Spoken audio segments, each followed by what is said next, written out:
What's up, YouTube? My name is Awesome Elf, and like I promised, it's Friday.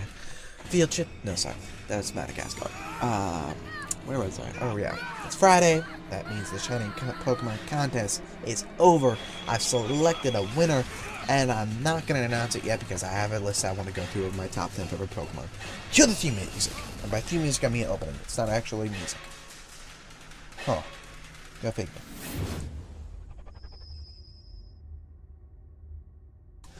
Okay guys, before I get started on the list, I want to quickly name 4 Pokemon that I want to mention because they are Pokemon I like, however I don't use them as much as I would like. Which, can we really, I mean, if we really think about it, we get like, what, 6 Pokemon that we probably have on our favorite list that we use consecutively. I mean, with all the, even if we knocked it all back down to the original 150, we didn't really use all 150 Pokemon. So yes, there's a bitch load of Pokemon that, I'm sorry for cursing, that I love, I train, I evolve, I have in my box, but I don't work it up all the way to a certain point to use it competitively. So really, it's kind of weird considering the amount of Pokemon versus the amount of people actually use. And how many bogus Pokemon there are. I mean, come on. The first Pokemon I want to mention on this would be Nidoking. I love it. However, back in the day, to Fire Red and Leaf Green, and as a kid I didn't really look up video game information on the internet as I do today. I don't think anyone did back then. I was told from a classmate of mine, level your Nidoran, or whatever the Nidoqueen equivalent is, to level 50, give him a Moonstone then. However, I really didn't think about spamming the Elite Four with challenges, so I'm like, okay, fine. I train it to maybe at least level 30, then I get bored and evolve it anyway. So I don't even know if there's an actual move they learn at level 50 if they stay in Nidoran. I don't know. So I kind of like it, but I don't like it at the same time. Also keep in mind, people, Pokemon X and Y is the first Pokemon game that I've actually been actively participating in competitive battle. So keep that in mind as well. So if I list a Pokemon with crap stats, wow, that sounds weird, crap stats, stats, not stacks, damn it. Anyhow, if I list a Pokemon with utter trash, stat-wise, please forgive me. I just play the campaign mostly. I'm actually learning competitively as we speak. Or as I speak. I don't know. Anyhow, Nidoking, love him. Haven't really used him competitively. I really wouldn't know. From the stuff I've noticed, people are saying, unless it has like sturdy or something, it got like a third ability that it didn't have before that makes it where it actually can be used competitively. Outside of that, it really isn't. So that's interesting. Second Pokemon, or second Pokemon's, whatever. Anyway, the 2 next Pokemon are Rhydon and Aggron. Excuse me if I botch a name, or 2, or all of them. Anywho, stupid fly. What the fuck? Get away. Anyhow, Jesus. Anyhow, Rhydon, Aggron, whatever. Sorry, getting attacked by a fly. Those are 2 really cool Pokemon that I like, but with really 2 really high level evolve stats, which means they don't evolve until a high level, which again, I really didn't get the hang of spamming the Elite Four to train a Pokemon up to that point until Generation 3 when I was playing Pokemon Emerald. So Aggron, a little less than Rhydon, but both Pokemon are really hard for me to train, and then when I do, I didn't use them after that because I was just trying to complete Pokedex. As far as competitive play goes, I haven't done it until Pokemon X and Y. That's actually a lie. It was until Pokemon Black. That's when I started, but I stopped and got bored. And now I'm at Pokemon X, so that it's all good. Anyhow, last Pokemon, and any old school Pokemon player will get this, is Tauros. Tauros, fucking Tauros. I have a love-hate relationship with this Pokemon because of back in Fire Red and Leaf Green, the Safari Zone, you could throw bait, throw a rock, run away, and throw a ball. If you threw bait, it would stay longer, but more likely to... It's harder to catch. If you threw a rock, more likely to catch. However, it's also more likely to run. If you threw a ball, depending on the... what you've done will affect what the ball will do. And running is obvious running. Tauros is one of those Pokemon in the Safari Zone that you only find like once in a blue moon. So when you find him for like the 15th time and he's run away, you kind of want to throw your console against the wall and just say, fuck this shit. You catch them all, you stupid wall. Anyhow. So after my experience with Fire Red, to get him in Pokemon X and Y, I don't know what he does competitively. I love him, but I hate him at the same time. You do whatever you want with him. Now to the actual list. First off, I have not picked any starters. That's actually a lie. I picked one, and I'll get into that in just a bit.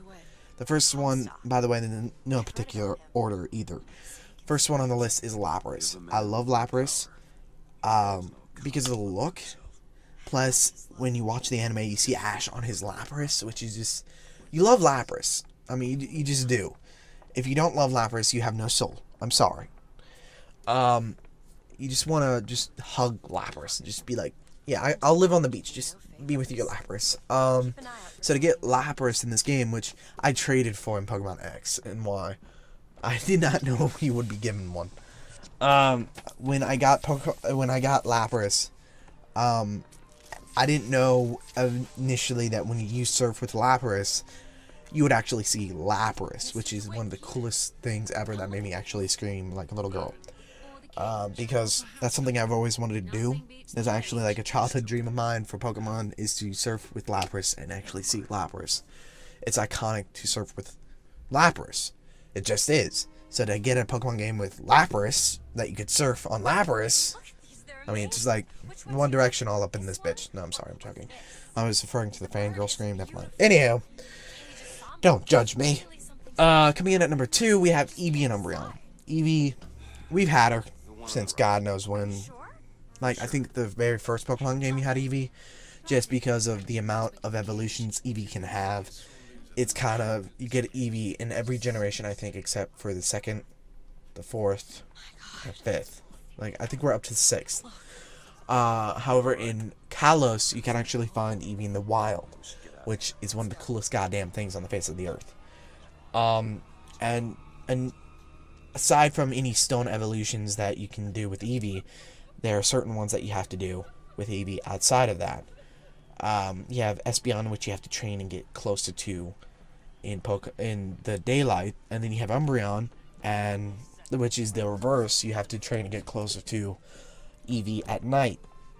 Then I have, I believe, one, which if you train, that fairy one, I don't know how to pronounce her. You just train in Pokemon and get closer to her that way. However, for my Umbreon, I trained at night, got closer to her, or him in this case. I gave him a Soothe Bell, and we played in Pokemon Me. I fed him and Pokemon Me, and you get a lot closer with these Pokemon. And Pokemon Me kind of brings them to life a lot more than any other Pokemon game, just because you can pet them, you can talk to them, you can feed them, far more than you used to be able to. So for me, that was just gold. So I loved Eevee just basically without any of this. It wasn't one of my favorites until now. Then you have Eevee, this fluffy, cute little dog fox thing that you just want to hug and hold and put on your shoulder and just go around Kalos with, because of how you can interact with Eevee. And then you find out that Pokemon Me actually plays a part in battle. You actually get a lot of bonuses for getting close to your Pokemon in battle in the story mode. Once you're in competitive multiplayer, it's not there, but effectively it is in the campaign. So I do love Umbreon on top of the design and the type because of that. You get really close to your Eevee, And it's not just like Eevee in general, it's that specific Eevee. You get an attachment to that Eevee. I'm sorry if this is weird, it's just me, I don't know. Let me know in the comments if you get close to your Pokemon in this game. I do. And then when it evolved into Umbreon, which is one of my favorite Eevee Pokemon evolutions, and I've never had an Umbreon before, and have Umbreon interact with me in battle, which is one of the coolest things ever, just really hit home with me. Coming in at number 3, we have Dragonite. This one has a bit of nostalgia to it, because if you think back to the original Pokemon movie, not original, I'm sorry, the very first, they're all original, Dragonite comes in with that mail bag, gives Ash his invitation to that battle arena area trap, and he was the first dragon Pokemon I've seen in the anime. And it was the first time I've ever seen a dragon Pokemon in the anime. So I thought to myself, this has to be a legendary Pokemon. It just has to be. So to get a Dragonite, you would actually have to level up Dratini and Dragonair to such a high level. I'm just like, God damn, Dragonite, you better be worth it. And thankfully he is. He's worth it. He's never let me down in battle, even when I lose. Totally worth it. Coming in at number 4, we have Pikachu and Raichu. The reason why I said no starters except for one is because I played Pokemon Yellow. That was my first Pokemon game, which you obviously are aware, or not aware, I don't know, that you get Pokemon. I can't talk. Sorry, this is the first time I've actually talked like this through a video. You get Pikachu as your first Pokemon, and you kind of bond with that Pikachu, essentially like you do, like Ash does with his Pikachu. He will follow you around, you turn around, talk to him, he'll either electric shock you, be nice to you, smile, whatever, and he won't evolve. Like, even if you get a Thunderstone, he just won't evolve. Stuck up prick. No, sorry. Raichu, I love him, essentially, for the same reason why I love Pikachu, except he gets a huge speed boost stat.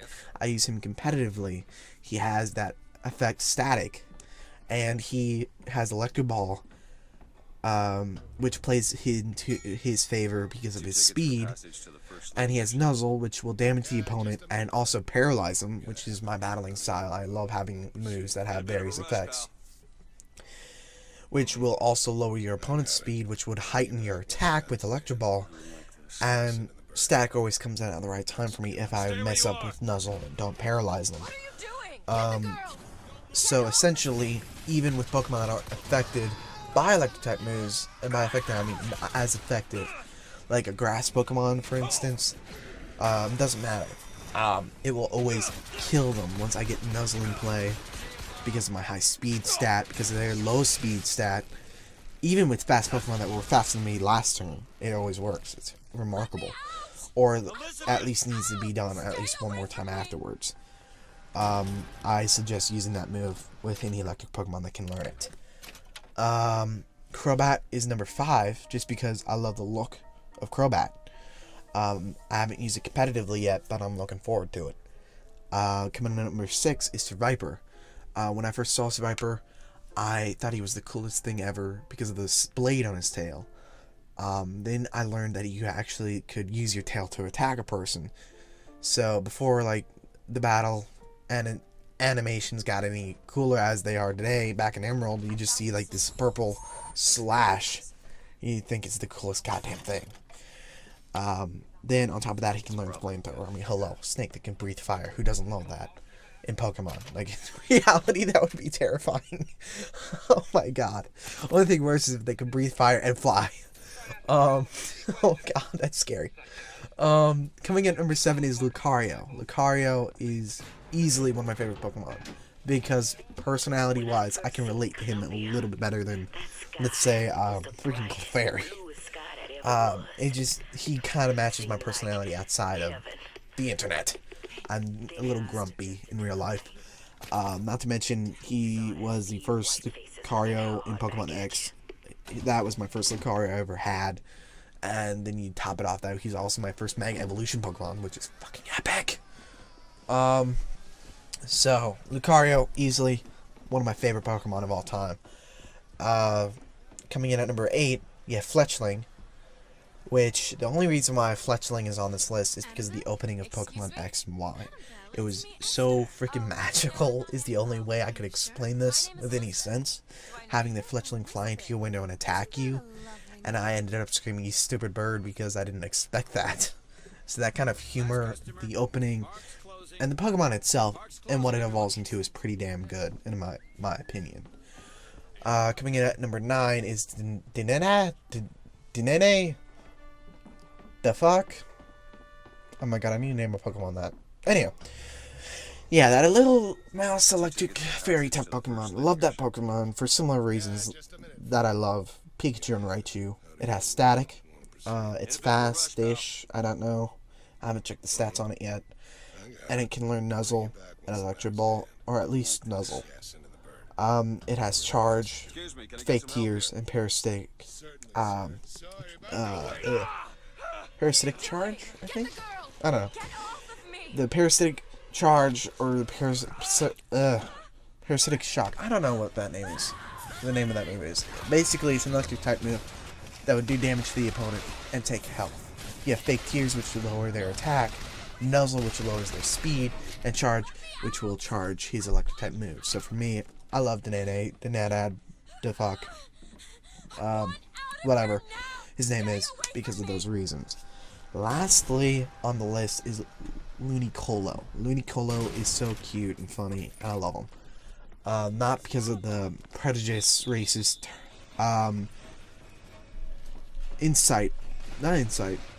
relationship people have with Ludicolo, because he has obviously Sombrero and a poncho. People kind of thought Pokemon was making fun of Mexicans, and I really don't see it. I love it. It has great stats. It's great typing. I love it. Last but not least, the winner of the contest is Pikaboy. Congratulations to Pikaboy. And for any of you who have not won, I will announce another shiny contest, I think either this Friday or Saturday. So stay tuned for that. Also, Pikaboy, I'll message you through the YouTube message system. Link in the description below for videos on how to access it and send messages, and we'll set up everything from there. Also, for those of you that are curious, the way I selected this is I wrote names on down on little pieces of paper, folded them up, put them in the hat, mixed them up, then threw them in the air, and picked up one. So that's how I decided, because I felt that was the best chance. 50-50 for everybody, I guess. I don't know. It just was the best way that I figured that would be fair. So thank you for everyone who entered. Please like, subscribe, and share. Because that lets me know. Sorry, something just hurt. Anyhow, I'm old. No, sorry. I've been leaning over a desk all day. So like, subscribe, share. That lets me know people actually like these contests, and then I can do more, because I don't want to spend like a week catching nothing but shiny Pokemon, or finding shiny Pokemon, or trading for shiny Pokemon, to have people be like, we don't care. So, like always, guys, stay awesome.